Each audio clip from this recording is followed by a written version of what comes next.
Welcome everyone back to weekly weather updates, and this evening we're going to have a look at the latest GFS ensembles.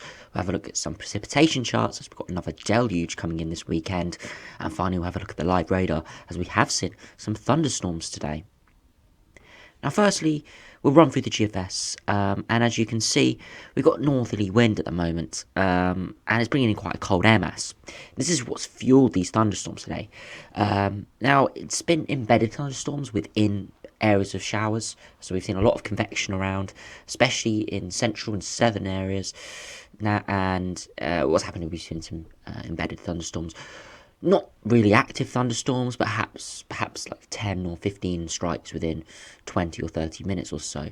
So for this time of year, it's a decent lightning rate, but nothing compared to a proper summer thunderstorm. Some areas did see some quite heavy rain, even some hail and some growlpool. I even saw some growlpool where I am. And yeah, temperatures did drop a few degrees in the space of about 5 minutes when those heavier showers came through. But we continue in this cold polar maritime air mass. With the strong sunshine, that's what's fueling this convection, so we're still going to continue seeing showers over the next few days. We do go under a brief bump of higher pressure, especially further southwards, but you can see this big area of low pressure at the Atlantic, very deep, ramping up, ready to come into southern England. Now, ahead of it, we initially were thinking a few days ago we were going to see quite sort of a warm plume of perhaps sort of a Spanish plume perhaps, and you can see there is some quite warm air heading northwards. Now at this stage it does look like perhaps we could be seeing some quite warm conditions, perhaps into Sunday in that warmer air, and behind the deluge on Saturday. As you see, ahead of that warm air, the warm front comes through, bringing up a lot of rain with that. But with that, we could see some warm temperatures on Sunday, perhaps 20 degrees or so. But again, be very dependent on cloud amounts and whether we do see any lingering rain. Beyond that, the low sticks around, again spiraling showers and convective systems around, before it does finally start to clear away as we head towards day 10. If we go back to the pressure charts, you can see generally high pressure to our south, low pressure to our north, and we're pulling in a westerly wind. But again, as we head towards the end of the run, you can see high pressure back in the Atlantic, low pressure over Scandinavia, and generally a north or northwesterly flow. So even though it's more high pressure dominated, we're still pulling in some reasonably cool air. And again, as 384 hours, we're pulling down a northerly wind, very cold northerly wind for this time of year. Again, potential to see more overnight frosts over the next few weeks, apart from whenever we do see the rain and wind come through. So again, not too much of a change from this pattern we've been seeing, with colder airflows coming in, and nothing really too warm looks like it's on the horizon. If we have a look at the GFS ensembles for temperature and precipitation, it hasn't fully updated yet, but it goes out 11 days at this stage, and you can see quite cold polar maritime air mass at the moment, which is fueling these sort of convective showers and embedded thunderstorms. Beyond that, you see this big rise in temperatures up to perhaps 10 degrees at 850 HPA, which could give 20 degrees if we did see sunshine. But you can see a big rain spike, potentially half an inch of rain, perhaps with that weather fronts moving up, and with the warmer, more humid air, it means rainfall will probably be enhanced. Beyond that, though, on that Sunday, if we do see clearer spells and gaps between showers, you could see 20 degrees perhaps in the south and in the east. But again, it'll be really one to watch over the next few days. Beyond that, again, as that low starts to clear, we start to pull in the cooler air behind the cold front, and again we go back into a more polar maritime air mass. It's not too cold, but it's still cooler than average, so generally pretty chilly with a lot of precipitation spikes. Nothing too massive, so symbolic more of generally convective showers, less not weather fronts. But again, still probably be reasonably unsettled. In the longer term, though, there is not too much scatter around. Again, all looking around average. A few ensemble members going warmer, a few going colder. Again, normal caveats with that.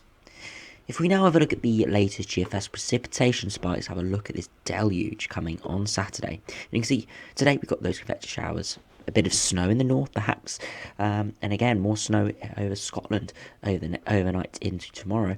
Perhaps quite a bit of snow there. You can see some purple colours, mainly over the mountains and the hills, but some areas like the Cairngorms could see good fresh 5 to 10 centimetres of snow, perhaps. Beyond that, you see more convective showers around. An area of rain runs to the south of England. And then we do see that brief ridge of high pressure on Friday with less showers around. Again, a few showers in the north and the east, but again, generally not as heavy. But then you see that big mass of rain moves in, some snow at its leading edge potentially in northern England, but then mainly heavy rain, especially in southern England, really coming in and spreading through and lingering for much of Saturday. Beyond that, we do see the colder front. You can see it here. That's the cold front of the system, and it is sort of stalling initially, moving northwards mainly.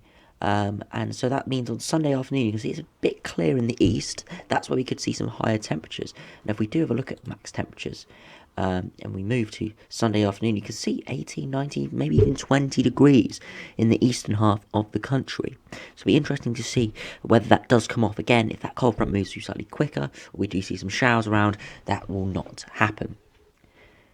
If we do go back to precipitation, you can see that cold front does eventually sweep through, and we go back into a more polar maritime air mass with westerly or northwesterly winds, spiraling convection, and a lot of showers moving. You can see that circular shape, the circular orbits of those showers, and you can see that is spiraling around the area of low pressure, probably bringing widespread convective showers like we've seen over the last few days.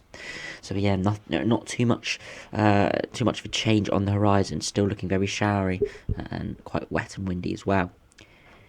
If we now have a look at the latest radar from the Weather Channel, you can see there's a lot of showers still around over Scotland, some snow showers, some very heavy convective showers as well.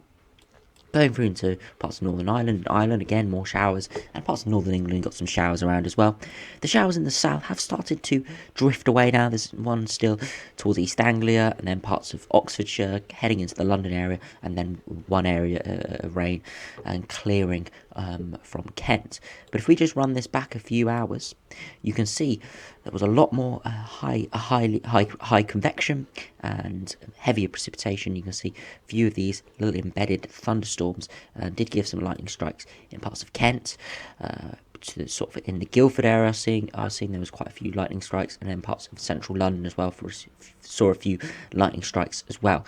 Nothing too significant, but again, still giving some quite photogenic scenes, and I think I saw a few lightning strikes captured on Twitter, so already people out getting photos of it. But yeah, these did move through quite swiftly, dumping quite a lot of rain, and had some hail, some quite big hail, half-inch size hail I saw within that. Even some of these lighter showers did have some hail and graupel within it, as we are in quite a cold air mass. So yeah, it's quite likely you could see seeing some winteriness coming from any of these showers. So yeah, tomorrow again, it does look like there'll be more showers around. Before Friday, it does look like it will die off a little bit, especially further southwards and westwards. But again, that's just in preparation for the big deluge coming on Saturday. So anyway, thanks for watching. Hope you enjoyed. Subscribe if you're new, and I'll see you again for another video soon.